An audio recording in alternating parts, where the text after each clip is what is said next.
Cinema घर में अभिनंदन स्वागत सभी साथियों का। और आज इस कार्यक्रम में आपके लिए एक सुपर हिट फिल्म लेकर आई हूँ मैं, आपकी दोस्त सीमा आर्य। कीजिए स्वीकार मेरा प्यार भरा नमस्कार।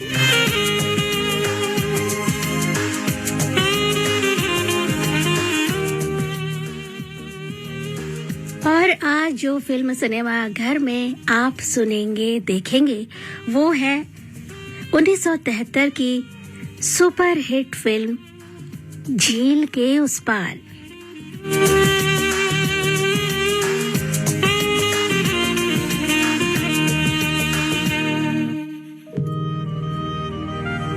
उन्नीस सौ 73 में रिलीज बप्पी सोनी प्रोडक्शन के तहत बनी फिल्म झील के उस पार।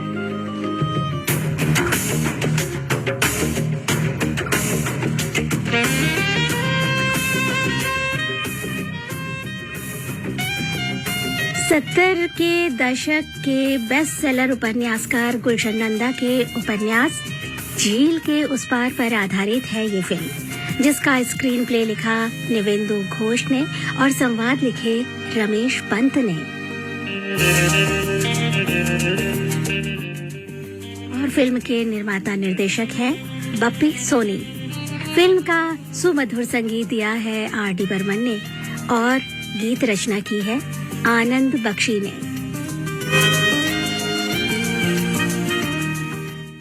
और अपने सुरों से इन गीतों को सजाया है, यानी कि पार्श्व गायन किया है लता मंगेशकर, किशोर कुमार और आशा भोसले ने।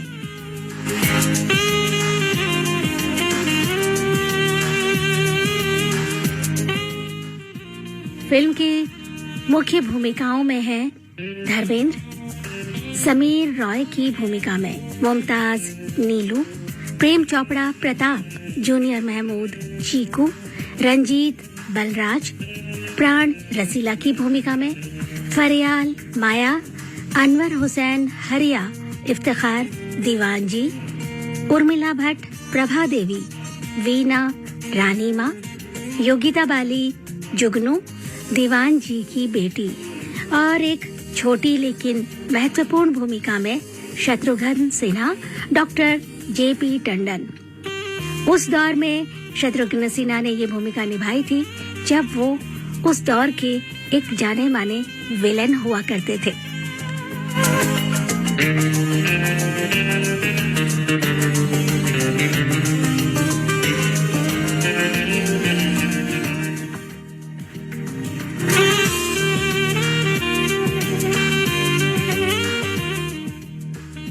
और आइए अब शुरू करते हैं फिल्म की कहानी। फिल्म की कहानी शुरू होती है समीर की घर वापसी से। समीर, जिसका किरदार निभा रहे हैं धर्मेंद्र, वो एक पेंटर हैं और देश के अलग अलग शहरों में पेंटिंग का प्रशिक्षण लेकर और अपने पेंटिंग्स की प्रदर्शनी लगाकर घर वापस लौटता है। माँ कहती है इतने दिनों बाद अचानक बिना खबर दिए।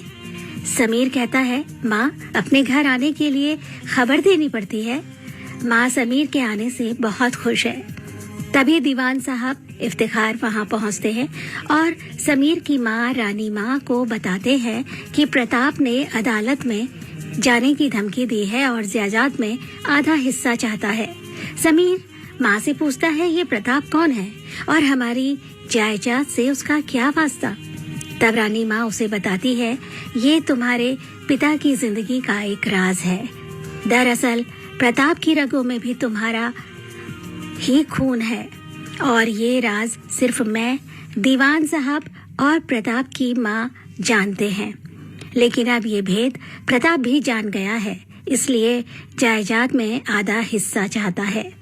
वो कहती है बेटा, तुम्हारे पिता ने मुझे ये पहले ही बता दिया था।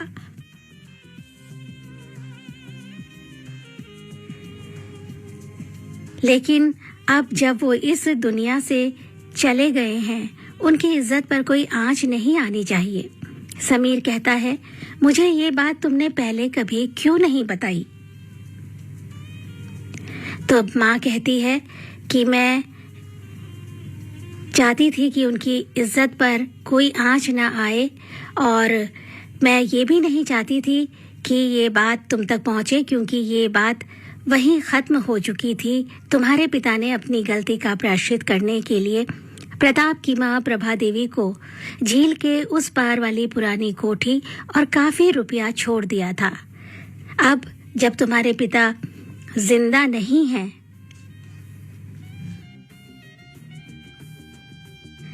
तो लोग उनके बारे में उल्टी सीधी बातें करें, ये मुझे मंजूर नहीं, क्योंकि जब वो जिंदा थे तो लोग उनके आगे सिर झुकाया करते थे।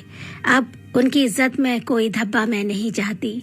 समीर कहता है, माँ आप चिंता मत करो, मैं प्रताप से निपट लूंगा।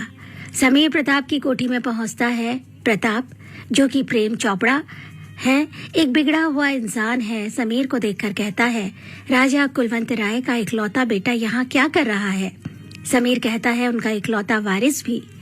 प्रताप कहता है, यानी तुम सब जानते हो और मुझे मेरा हक नहीं देना चाहते। समीर कहता है, तुम्हें तुम्हारा हिस्सा जरूर मिलता अगर तुम जायज संतान होते। आज तक उनकी मेहरबानियों से खुशहाल जिंदगी जीते आए हो और आज उन्हीं पर कीचड़ उछालना चाहते हो। तुम्हें मुकदमा वापस लेना होगा। बताओ कितनी कीमत चाहिए? प्रताप कहता है, मुझे मेरे नाम के साथ राजा कुलवंत राय का नाम भी चाहिए, दुनिया में, समाज में जिसके बिना कोई इज्जत नहीं होती। समीर कहता है, अब तो सारी दुनिया को पता चलेगा कि तुम नाजायज हो। प्रताप की मां उर्मिला भट्ट अपने बेटे से विनती करती है, बेटा मुकदमा वापस ले लो, लेकिन प्रताप दुष्ट है। मां को कहता है, वो एक जलील इंसान था जिसने तुमसे विवाह नहीं किया। उसकी मां कहती है, तुम्हें ऐसा नहीं कहना चाहिए। राजा साहब एक नेक इंसान थे, उन्होंने मुझे नर्क से निकाल कर एक अच्छी जिंदगी दी। गुस्से में प्रताप मां को धकेलकर कमरे में बंद कर देता है। अदालत में केस चल रहा है। प्रताप का वकील गवाहों के जरिए साबित करना चाहता है कि प्रभा देवी राजा कुलवंत राय की ब्याता थी, लेकिन 6 माह पहले ही वो इस दुनिया से चली गई। तभी दीवान साहब प्रभा देवी को लेकर अदालत पहुंच जाते हैं और कहते हैं, ये झूठ है। वो कहती है, मेरी राजा कुलवंत राय से कभी शादी नहीं हुई, मैं इस लायक नहीं थी और मेरे बेटे को उनकी संपत्ति पर कोई अधिकार नहीं है। ये कहते कहते प्रभा देवी गिर जाती है और दुनिया से विदा हो जाती है। दूसरी तरफ दीवान साहब की बेटी योगिता बाली जुगनू विदेश से पढ़कर आई है। रानी माँ से पूछती है, मेरे पिता कहाँ हैं? रानी माँ बताती है, काम से बाहर गए हैं, कल तक वापस आ जाएंगे, तब तक तुम मेरे पास रहो। समीर भी घर आ गया है, तुम बोर नहीं होगी। उधर समीर झील के किनारे पेंटिंग बना रहा है। देखता है एक लड़की जो कि मुमताज है, रबाब बजाकर गीत गाती हुई आती है और झील में मछलियों को दाना डालती है।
फायदे हैं many, फायदे many।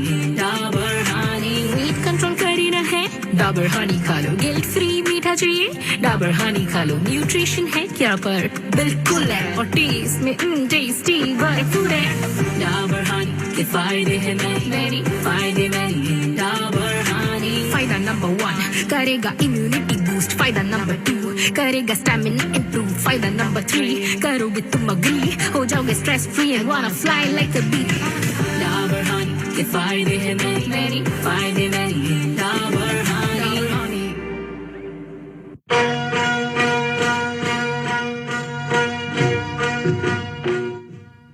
आपने ट्यून किया है विविध भारती का दिल्ली केंद्र एफएम 106.4 मेगाहर्ट्ज पर और सुन रहे हैं कार्यक्रम सिनेमा घर। सिनेमा घर में आज की फिल्म है 1973 की सुपरहिट फिल्म झील के उस पार।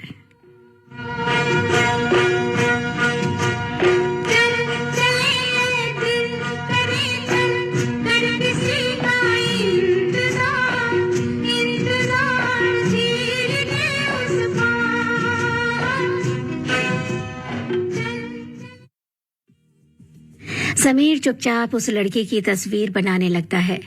लड़की जब जाने लगती है वो कहता है जरा देर रुको, पेंटिंग पूरी नहीं हुई। लड़की चौंक जाती है, कहती है आप कौन हैं? आप मेरी तस्वीर क्यों बना रहे हैं? इन पहाड़ों झील की तस्वीर बनाओ। समीर से पूछता है तुम्हारा नाम क्या है, कहाँ रहती हो? वो बताती है झील के उस पार बस्ती में रहती हूँ। मेरे पिता का नाम रसीला है जो कि प्राण है। और समीर कहता है देखो मैंने तुम्हारी पेंटिंग बनाई है। तब नीलू से बताती है कि मैं देख नहीं सकती, मैं अंधी हूँ। समीर पूछता है तब तुम पहाड़ों झील के बारे में कैसे जानती हो?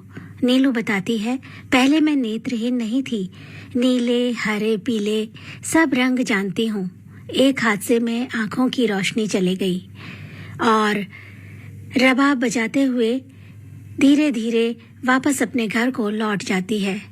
घर पहुंचने पर नीलू की माँ जो कि उसकी सौतेली माँ है उस पर बहुत जुल्म करती है, मनहूस अंधी कहकर उसे कोसती रहती है। नीलू का साथी है चीकू जो उसकी सौतेली माँ फुलवा के अत्याचार से बहुत दुखी होता है। उसे नीलू से बहुत स्नेह और सहानुभूति है। इधर समीर भी नीलू के प्रति सहानुभूति लिए उसकी तस्वीर लेकर घर वापस लौट आता है। जुगनू उससे मिलकर बहुत खुश होती है और सुनील की बनाई नीलू की पेंटिंग देखकर कहती है मुझे मालूम नहीं था तुम इतनी खूबसूरत पेंटिंग बनाते हो। तस्वीर वाकई बहुत खूबसूरत है। पर समीर पूछता है पर क्या? जुगनू कहती है लड़की की आंखें बहुत खूबसूरत हैं पर खाली खाली सी हैं। समीर कहता है लेकिन तुम्हारी आंखें वाकई बहुत तेज हैं। ये लड़की देख नहीं सकती। सुनकर जुगनू को अफसोस होता है। पूछती है कौन है ये लड़की? समीर बताता है यहीं झील के उस पार बस्ती में रहती है। तभी समीर की माँ जिन्हें सब रानी माँ पुकारते हैं आती हैं और समीर से कहती हैं कल सुबह पहाड़ी के मंदिर में जाकर प्रसाद चढ़ा आना। मैंने मन्नत मांगी थी कि अदालत का केस जीत जाने के बाद प्रसाद चढ़ाऊंगी। जुगनू कहती है मैं भी जाऊंगी। रानी माँ कहती है हाँ हाँ तुम दोनों को ही जाने को कह रही हूँ। फिर सुबह सवेरे नीलू झील पर नहाने जाती है जहाँ प्रताप प्रेम चोपड़ा उसे देख लेता है। अपने आदमी अनवर हुसैन जो कि हरिया है उससे पूछता है कि ये लड़की कौन है। हरिया कहता है अरे ये तो रसीला की बेटी नीलू है, अंधी है बेचारी। प्रताप कहता है हवेली आ सकती है। हरिया कहता है क्यों नहीं। हरिया प्रताप का आदमी है और उसके लिए हर अच्छे बुरे काम करता है। समीर और जुगनू भी दूसरे दिन पहाड़ी के मंदिर में जाने के लिए रसीला के घर घोड़े लेने पहुंचते हैं। रसीला के पास 2 घोड़े हैं जिन्हें वो मंदिर दर्शन जाने वालों को किराए पर देता है। यही उसकी कमाई का साधन है। तभी जुगनू भी झील से पानी की गगरी लिए आ जाती है। जुगनू कहती है अरे ये तो वही लड़की है जिसकी तुमने तस्वीर बनाई थी। रसीला नीलू को पास बुलाकर बताता है, ये तो मेरी बेटी नीलू है, देख नहीं सकती। नीलू जुगनू और समीर को फूल भेंट करती है और रसीला उन्हें घोड़े पर मंदिर दर्शन कराने ले जाता है।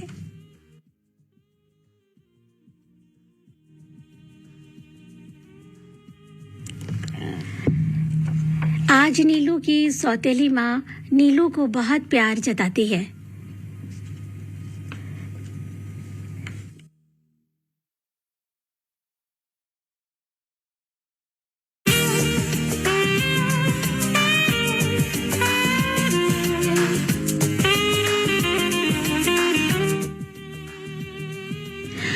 नीलू को सजा संवार कर तैयार करती है और कहती है, तेरे पिता को मैं पसंद नहीं करती, इसीलिए उनका गुस्सा तुझ पर उतार देती हूँ। मुझे माफ कर दे बेटी, फिर भी मैं हूँ तो तेरी माँ, सौतेली ही सही। तेरे पिता को तो पीने से ही फुर्सत नहीं, हमेशा ही पीकर पड़ा रहता है, इसलिए मैंने तेरे लिए एक लड़का देखा है शादी करने के लिए। नीलू पूछती है, माँ उसे मालूम है मैं अंधी हूँ? माँ कहती है, तो क्या हुआ, तू अंधी है, सिर्फ देख ही तो नहीं सकती, इतनी सुंदर है, फिर घर के सारे काम भी कर लेती है, खाना भी बना लेती है। लड़का बहुत अमीर है, आज शाम को ही शादी करनी है। नीलू कहती है, बापू को तो पूछ लेती माँ। उसकी माँ कहती है, लड़के को जल्दी ही शादी करनी है और तेरा बापू तो ना जाने कहाँ पड़ा होगा पीकर, और उसे प्रताप की कोठी में ले जाती है। हरिया ने नीलू का सौदा किया है उसकी सौतेली माँ से 500 रुपये में। बेचारी लाचार नीलू दुल्हन बनी बैठी है कि नशे में चूर प्रताप आता है।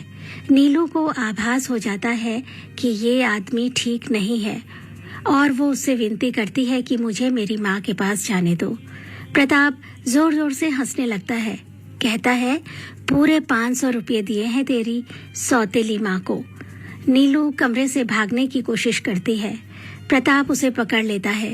नीलू मदद के लिए जोर जोर से चीखने लगती है।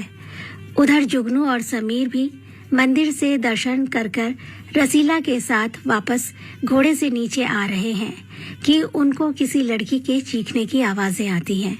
समीर पूछता है, ये आवाज कैसी है, कहाँ से आ रही है?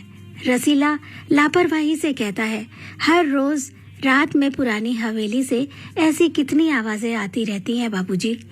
ये सुनकर समीर अपने घोड़े को लेकर पुरानी हवेली की ओर चल देता है और वहाँ नीलू को बदहवास देखकर प्रताप की खूब पिटाई करता है और नीलू को बचाकर रसीला को घर वापस ले आता है। नीलू को इस स्थिति में देखकर रसीले का कलेजा छलनी हो जाता है। वो पूछता है, उस हवेली में तो गई कैसे? नीलू बताती है, माँ लेकर गई थी मेरी शादी कराने के लिए। रसीला नीलू की सौतेली माँ को धक्के मारकर घर से निकाल देता है। दुख और सदमे से रसीला को हार्ट अटैक आ जाता है।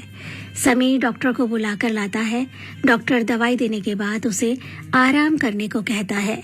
रसीला समीर से कहता है, मुझे मेरी नहीं, मेरे मरने के बाद मेरी अंधी बेटी का क्या होगा, इस बात की चिंता है।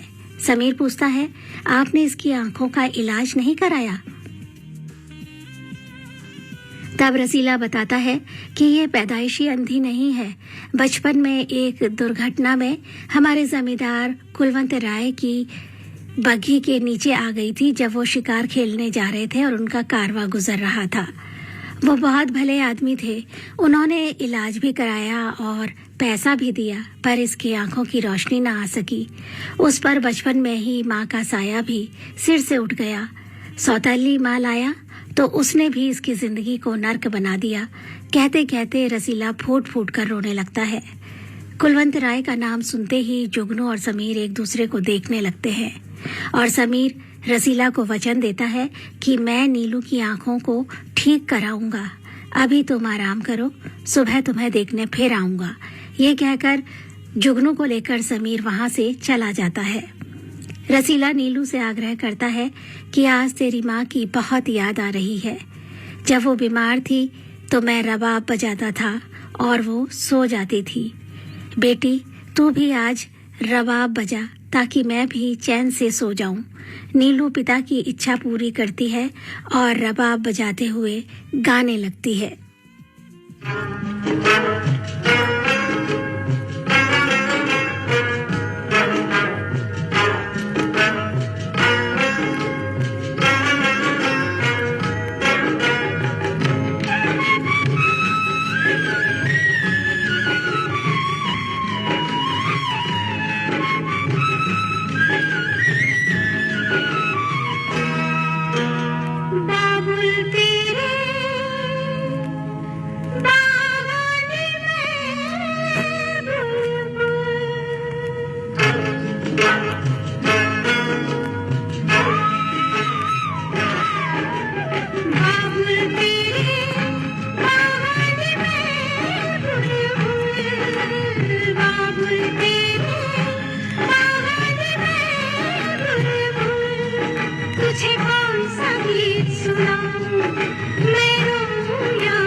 बदलते मौसम की खांसी तो आम कॉफ सिरप नहीं, घर लाओ डाबर हनी टस। तुलसी मुलेठी हनी से बना, आयुर्वेदिक डाबर हनी टस अपना, खांसी का दुश्मन डाबर हनी टस, डाबर हनी टस। अब हनी टस के साथ 10 रुपए का हॉट सिप सैशे बिल्कुल मुफ्त।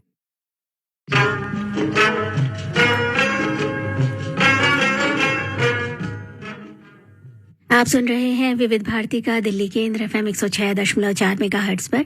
कार्यक्रम चल रहा है सिनेमा घर, और सिनेमा घर में चल रही है फिल्म झील के उस पार। कहानी कई घटनाक्रमों के साथ आगे बढ़ती है।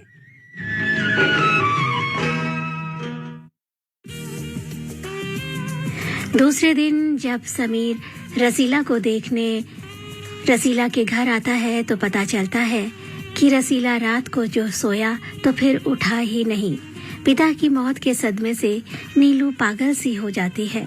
समीर उसे अपनी हवेली में ले आता है और रानी माँ को कहता है कि ये बेसहारा लाचार लड़की है, इसे आपकी मदद की जरूरत है। रानी माँ को नीलू का वहाँ आना और समीर को उसकी जिम्मेदारी लेते देख अच्छा तो नहीं लगता, पर ये जानने के बाद कि उनके पति की गाड़ी की दुर्घटना से ये नीलू की आंखें चली गई थी और अपने बेटे को वचन देने की वजह से वो उसे हवेली में रहने की इजाजत दे देती है। जुगनू भी इसी हवेली में रहती है। रानी माँ उसे बहुत प्यार करती हैं, लेकिन नीलू के प्रति समीर की चिंता और उसका ख्याल रखते देख उसे नीलू से ईर्ष्या होने लगती है और वो रानी माँ को हीरे का हार वापस करते हुए कहती है, रानी माँ आप इसे वापस रख लीजिए, ये मेरे लिए नहीं है। रानी माँ पूछती है, ऐसा क्यों कह रही हो, तुम इस हवेली की होने वाली बहू हो। जुगनू कहती है, लेकिन आपका बेटा समीर मुझसे नहीं नीलू से प्यार करता है। रानी माँ कहती है, लेकिन मेरी बहू तुम ही बनोगी। सुनील को दूसरे दिन अपनी पेंटिंग्स की प्रदर्शनी के लिए कहीं दूसरे शहर जाना होता है। वो नीलू से कहता है, तुम रोज मछलियों को दाना डालती हो, मछलियों से कहना मेरे लिए दुआ करें कि मेरी प्रदर्शनी सफल हो और मेरा खूब नाम हो।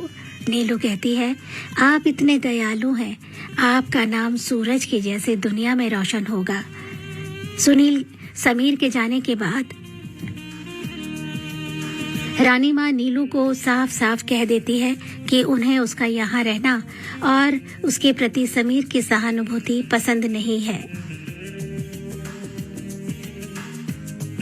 और साथ ही ये भी उसे चेतावनी दे देती हैं कि वो ये ख्वाब न पाले कि कभी हवेली की मालकिन बन सकेगी। उधर समीर की पेंटिंग्स देखने बड़े बड़े कलाकार प्रदर्शनी में आते हैं। उन्हीं में से एक कला प्रेमी है डॉक्टर टंडन, जो कि हैं शत्रुघ्न सिन्हा, जो रबा बजाते हुए नीलू की पेंटिंग के आगे काफी देर से खड़े होते हैं। उन्हें देखकर समीर उनके पास आता है। डॉक्टर टंडन कहते हैं, वैसे तो आपकी सारी तस्वीरें बहुत कमाल हैं, पर ये बेमिसाल है। इसकी आंखों में उजाले की ख्वाहिश है। ये सुनते ही समीर पूछता है, आप? मैं डॉक्टर टंडन हूँ। समीर पूछता है, जाने माने eye specialist doctor JP Tandon? Doctor कहते हैं, हाँ।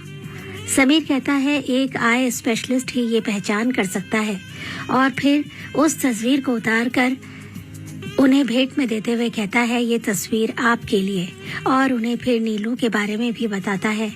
पूछता है, क्या इसकी आंखों की रोशनी वापस आ सकती है? डॉक्टर कहते हैं, सिर्फ तस्वीर देखकर नहीं कह सकता, कल मेरी क्लिनिक में चले आइए। और समीर नीलू की वो तस्वीर डॉक्टर टंडन को उपहार में दे देता है।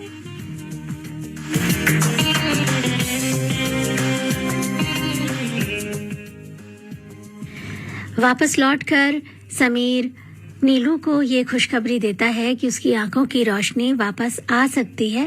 कल ही एक नेत्र विशेषज्ञ के पास उसे लेकर जाएगा और जो भी संभव हो सकेगा कोशिश करेगा उसकी आंखों की रोशनी वापस लाने के लिए। नीलू उसे गुलाब का फूल देते हुए कहती है, आज आपका जन्मदिन है ना? समीर कहता है, इतना खूबसूरत तोहफा मुझे आज तक किसी ने नहीं दिया। आज शाम मैं तुम्हें अपने सब जानकार लोगों से मिलवाऊंगा। वहीं पीछे खड़ी जुगनू हाथों में समीर के लिए तोहफा लिए खड़ी होती है और उनकी बातें सुन लेती है और गुस्से में हाथ में लिया हुआ तोहफा फेंक देती है। शाम को पार्टी होती है। जुगनू नीलू को इस तरह से तैयार करके लाती है कि सारे मेहमान उसे देखकर हंसने लगते हैं। उसका अपमान होते देख समीर नीलू से कमरे में वापस जाने को कहता है और कहता है, ये तुमने अपना क्या हुलिया बनाया है? नीलू कहती है, मुझे तो जुगनू ने तैयार किया है और वो कह रही थी कि मैं बहुत खूबसूरत लग रही हूँ। समीर समझ जाता है और उसे कहता है, तुम वापस कमरे में जाओ, मैं तुम्हें अपमानित होते नहीं देख सकता। मैंने तो सोचा था तुम्हारी सबसे मुलाकात कराऊंगा और आज तुमसे एक गाने को भी कहूंगा ताकि सारे लोग तुम्हारी आवाज भी सुन सकें कि कितनी सुरीली है। नीलू कहती है, मैं आपको अपमानित नहीं होने दूंगी और गीत गाने लगती है। कह रहे हैं ये आंसू बरसते हुए,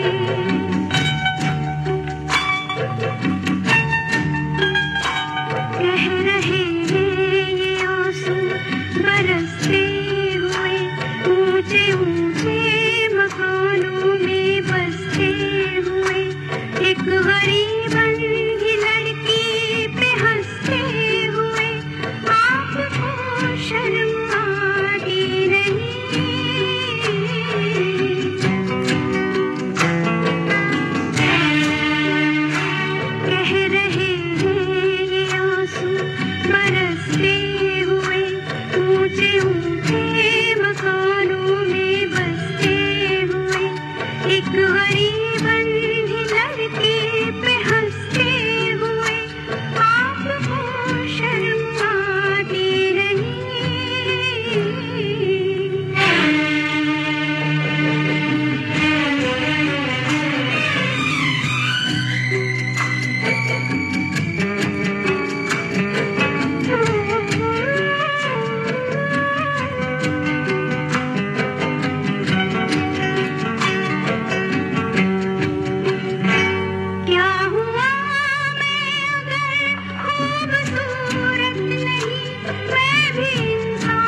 समीर नीलू को लेकर डॉक्टर टंडन के क्लिनिक में पहुंचता है, जहां उसकी मुलाकात एक लड़की माया से होती है। माया डॉक्टर टंडन के मित्र, जो कि एक पायलट था, बलराज, उसकी पत्नी है। उससे मुलाकात करवाते हैं डॉक्टर टंडन और बताते हैं कि ये बेचारी बड़ी कम उम्र में ही विधवा हो गई। इसका हस्बैंड पायलट था, जो कि मेरा दोस्त था बलराज, और माया जो है वो प्रताप की दोस्त रही है। वो प्रताप से शादी करना चाहती थी, लेकिन उसके पिता ने प्रताप की बदनामी की वजह से उसकी शादी प्रताप से ना करके पायलट बलराज से कर दी थी। और बलराज की मौत के बाद माया वापस प्रताप के पास लौट आई थी और अब उससे शादी करना चाहती है।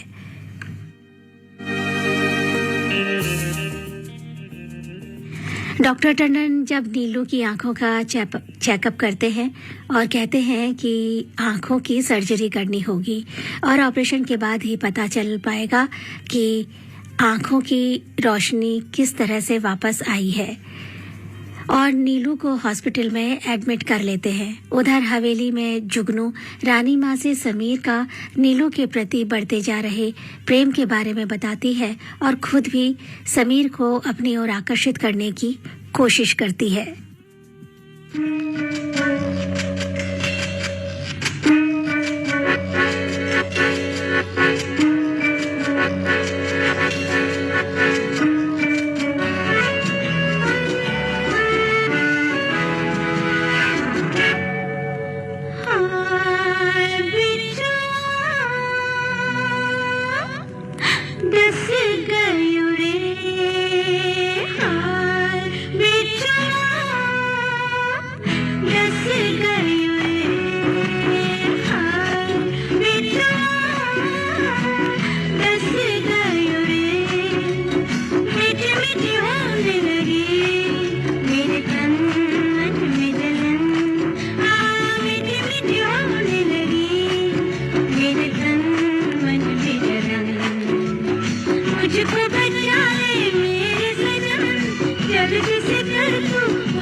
जुगनू नीलू के बारे में कहती है कि उसने तुम्हें मुझसे छीन लिया है।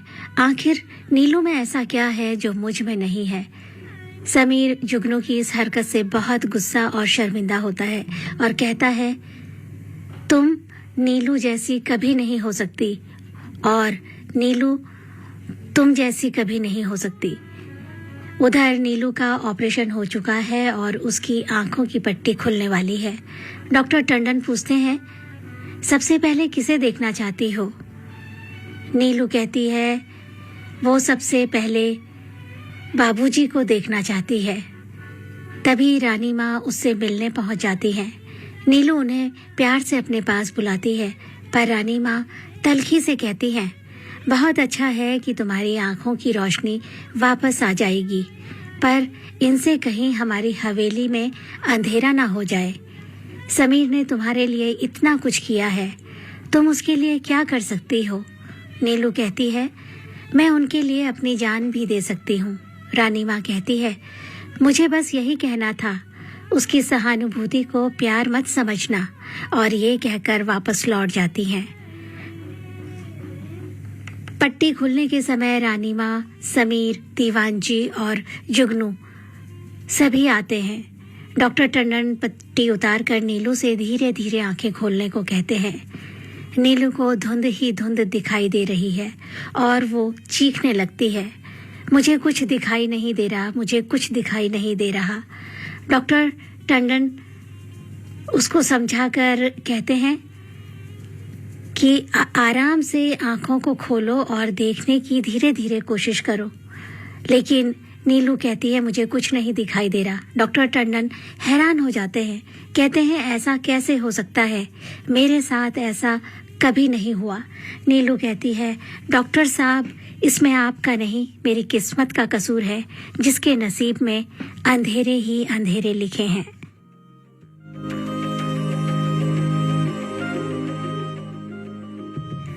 समीर बहुत मायूस हो जाता है। सभी लोग वापस लौट जाते हैं। उनके जाने के बाद नीलू फूट फूट कर रोने लगती है। डॉक्टर टंडन कहते हैं नीलू सच क्या है, मुझे बताओ, मेरा ऑपरेशन कभी असफल नहीं हो सकता। तब नीलू डॉक्टर टंडन को सच सच बता देती है कि रानी माँ का मेरे पर बड़ा उपकार है। उन्होंने मुझे आश्रय दिया, इलाज करवाया और वो नहीं चाहती कि मैं हवेली वापस आऊं और समीर मुझसे शादी करे। वो डॉक्टर टंडन से कहती है आपको सौगंध है, इस राज को राज रखिएगा और मुझे जाने दीजिए। डॉक्टर कहते हैं कहाँ जाओगी? कहती है जहाँ किस्मत ले जाए, और वहाँ से निकल जाती है। तभी समीर अपने सभी घर वालों को घर छोड़कर वापस हॉस्पिटल पहुँचता है और डॉक्टर टंडन से पूछता है नीलू कहाँ है? डॉक्टर टंडन कहते हैं वो तो चली गई। समीर हैरान हो जाता है, आपने उसे जाने कैसे दिया? वो देख नहीं सकती, दुनिया में उसका कोई नहीं, और पागलों की तरह कार से उसे इधर उधर ढूंढने निकल जाता है कि रास्ते में दूर पैदल जाती हुई उसे नीलू दिख जाती है। सुनील उसे गले लगा लेता है और कहता है मैं तुमसे प्यार करता हूँ, तुम्हारे बिना नहीं रह सकता, और उसे वापस हवेली ले आता है। नीलू उसे भी नहीं बताती है कि वो देख सकती है।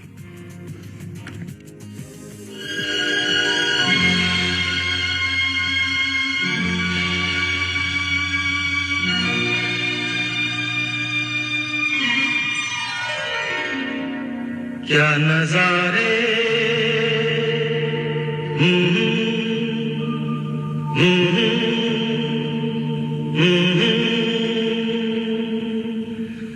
क्या सितारे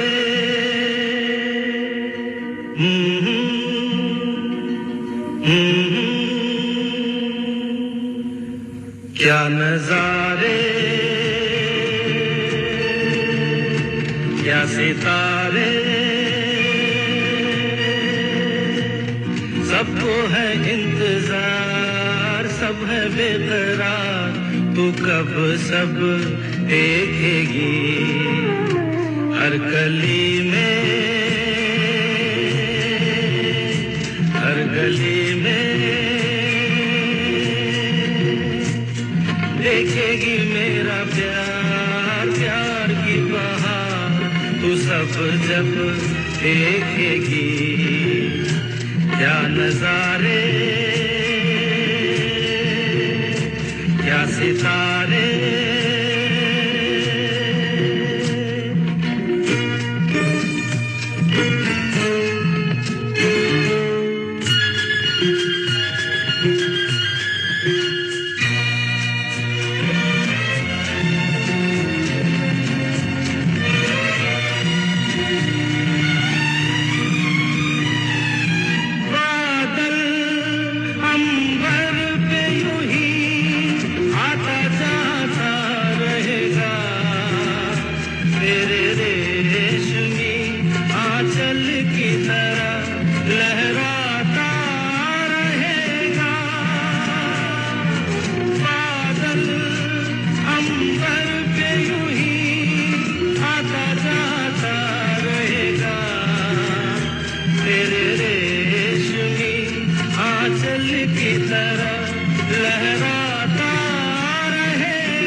कदमों की धूल चूमेगी ये फूल, तू जब सब देखेगी।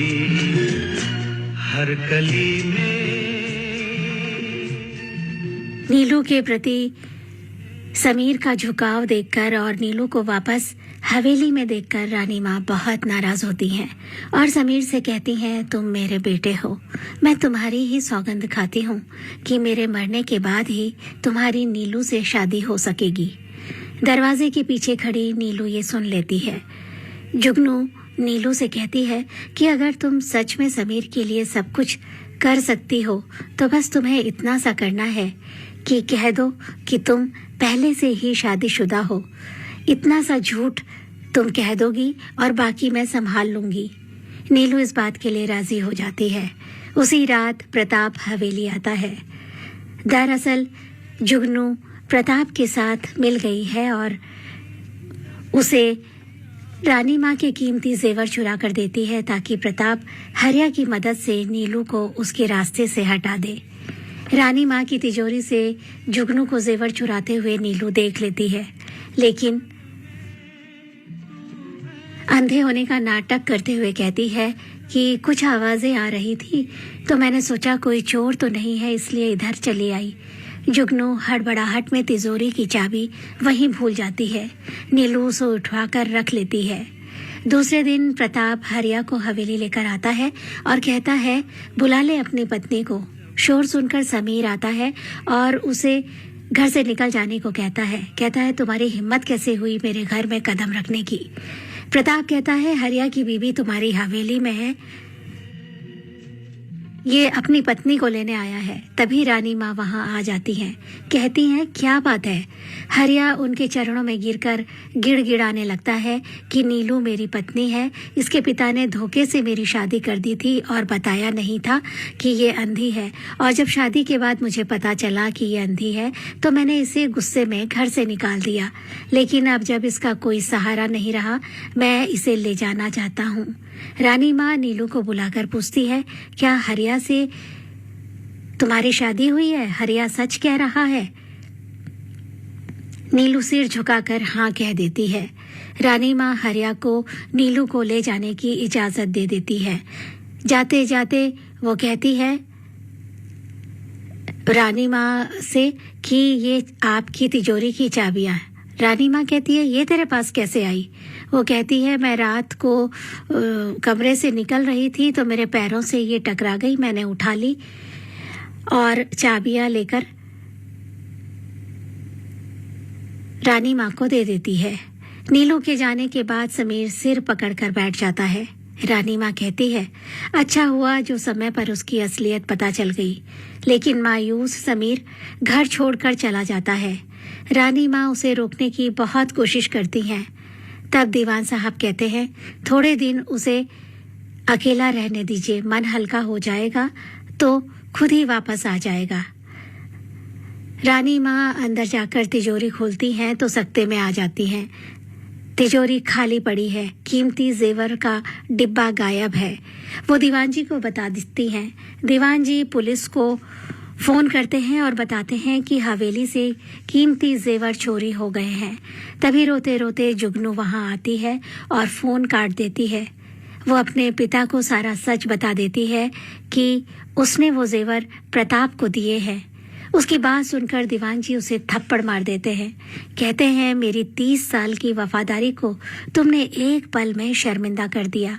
अब रानी माँ को मैं क्या मुंह दिखाऊंगा? तभी रानी माँ कहती है, मैंने सब सुन लिया है, मुझे आपकी वफादारी पर कोई संदेह नहीं दीवान जी। मैंने भी खुद उस बेचारी अंधी लड़की और अपने बेटे पर बड़ा अन्याय किया है।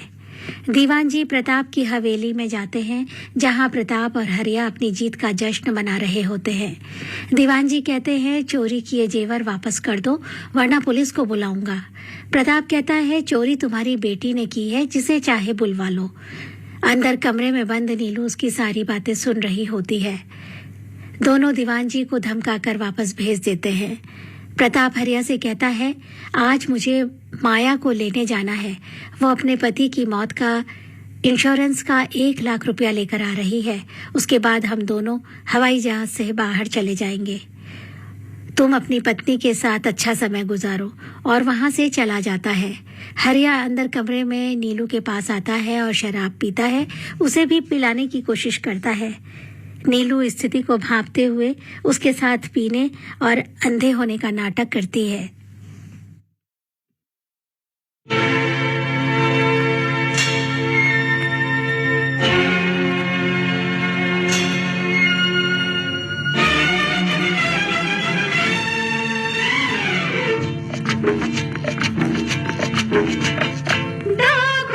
मुझे भी पिला दे शराबी, देख फिर होता है क्या।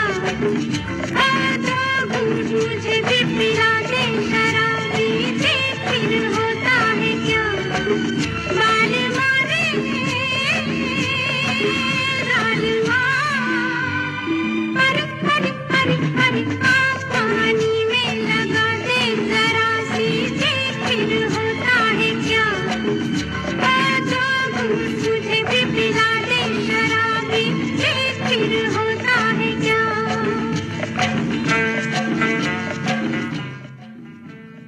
हरिया पीते पीते बेहोश हो जाता है और नीलू भागकर प्रताप के कमरे में जाती है, जहां अलमारी में रानी माँ के जेवर छुपा कर रखे हैं। तभी प्रताप माया को लेकर आ जाता है। नीलू कमरे में पर्दे के पीछे छुप जाती है। उससे कहता है प्रताप माया से कि तुम सूटकेस में कुछ कपड़े और अलमारी से जेवर निकाल कर रखो, तब तक मैं फ्रेश होकर आता हूँ और तुरंत ही प्लेन से यहाँ से निकल जाएंगे। माया जल्दी जल्दी सूटकेस पैक करती है कि तभी अचानक बलराज आ जाता है। काले मास्क और ग्लव्स पहने हुए, हाथ में चाकू लिए माया की गर्दन पर लगा देता है। कहता है तुम मुझे धोखा दे रही थी। दरअसल दोनों ने इंश्योरेंस का क्लेम पाने के लिए बलराज ने झूठी मौत का स्वांग रचा था और ये झूठी खबर फैलाई थी। लेकिन माया कहती है मैं तो तुम्हारा इंतजार कर रही थी, धोखा नहीं दे रही थी। प्रताप दोनों की बातें सुन लेता है। दोनों में खूब हाथापाई होती है और बलराज प्रताप को मार देता है। गिरते गिरते प्रताप पर्दे को पकड़ता है तो पर्दा टूट जाता है और वहां खड़ी नीलू को बलराज और माया देख लेते हैं। दोनों हैरान होते हैं। माया कहती है तुम यहाँ क्या कर रही हो। नीलू अंधी होने का नाटक करती है। कहती है मैं तो यहाँ खड़ी थी ऐसे ही, और ये कहते हुए चलने लगती है और प्रताप की लाश से टकराकर गिर जाती है। माया कहती है चिंता मत करो, ये तो अंधी है, और नीलू उठकर बाहर भाग जाती है। बलराज और माया उसका पीछा करते हैं। भागते भागते नीलू जंगल में निकल जाती है। जब वो दूर जंगल में निकल रहे होते हैं तो चीकू माया और बलराज को नीलू का पीछा करते देख लेता है। उधर समीर घर छोड़कर डॉक्टर टंडन के पास चला जाता है। जुगनू उसके पास आती है और समीर को सब कुछ सच बता देती है कि उसने स्वार्थवश सिर्फ समीर को पाने के लिए बेचारी नीलू को प्रताप और हरिया जैसे बदमाशों को सौंप दिया। प्लीज मुझे माफ कर दो और उसे बचा लो। तब डॉक्टर टंडन समीर को बताते हैं कि नीलू का ऑपरेशन सक्सेसफुल रहा था, वो देख सकती है, पर तुम्हारी माँ के कहने पर तुमसे दूर चली गई ताकि तुम्हारी माँ की इच्छा पूरी हो सके। ये सब जानकर समीर नीलू को बचाने के लिए सीधे प्रताप की हवेली पहुंचता है और वहां उसकी खून से लथपथ लाश को देखता है। तभी हरिया आ जाता है और प्रताप के गुंडों को बुलाकर समीर को पकड़ लेता है और कहता है तुमने ही प्रताप का खून किया है। किसी तरह उन गुंडों से निपटकर समीर भागता है कि उसे रास्ते में चीकू मिलता है और बताता है कि 2 लोग नीलू को जंगल में ले गए हैं। समीर को माया की असलियत पर संदेह होता है। वो चीकू को पुलिस लाने के लिए भेज देता है और खुद बलराज का दोस्त बनकर वेश बदलकर जंगल के बीच बने गेस्ट हाउस में जाता है और माया को और बलराज को पकड़ लेता है। उसे पता चलता है कि इंश्योरेंस का 1 लाख रुपया पाने के लिए बलराज ने मरने की झूठी खबर फैलाई थी। दोनों के बीच खूब हाथापाई होती है। समीर पूछता है नीलू कहाँ है। समीर की आवाज सुनकर नीलू खुद चिल्लाकर कहती है मैं यहाँ हूँ, मैं यहाँ हूँ, मैं यहाँ हूँ बाबूजी। समीर नीचे कमरे में जाता है कि बलराज कमरा बंद कर देता है और गेस्ट हाउस में आग लगा देता है। नीलू को समीर किसी तरह से आग की लपटों से बचाकर बाहर निकालता है और दोनों भागकर एयरपोर्ट पहुंचते हैं, जहां बलराज और माया प्लेन का इंतजार कर रहे होते हैं।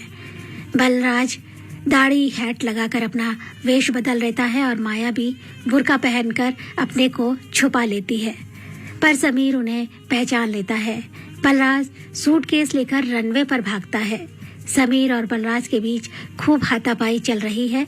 तभी एक प्लेन रनवे पर लैंड करता है और बलराज उसकी चपेट में आ जाता है।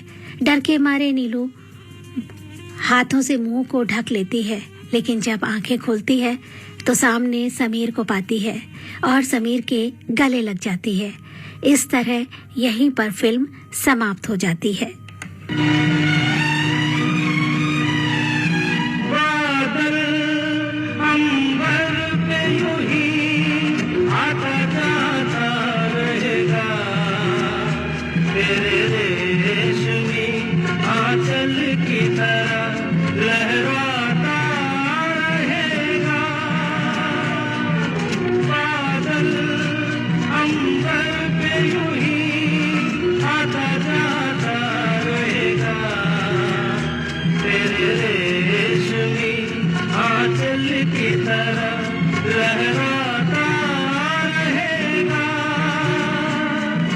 कदमों की धूल चूमेगी ये फूल, तू जब सब देखेगी हर गली में,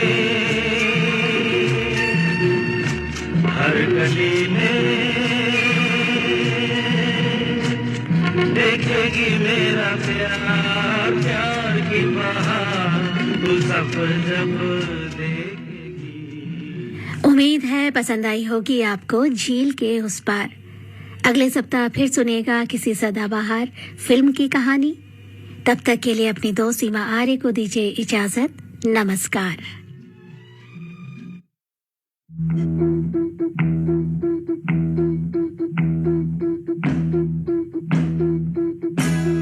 अरे ओ सांबा, कितना इनाम रखे हैं सरकार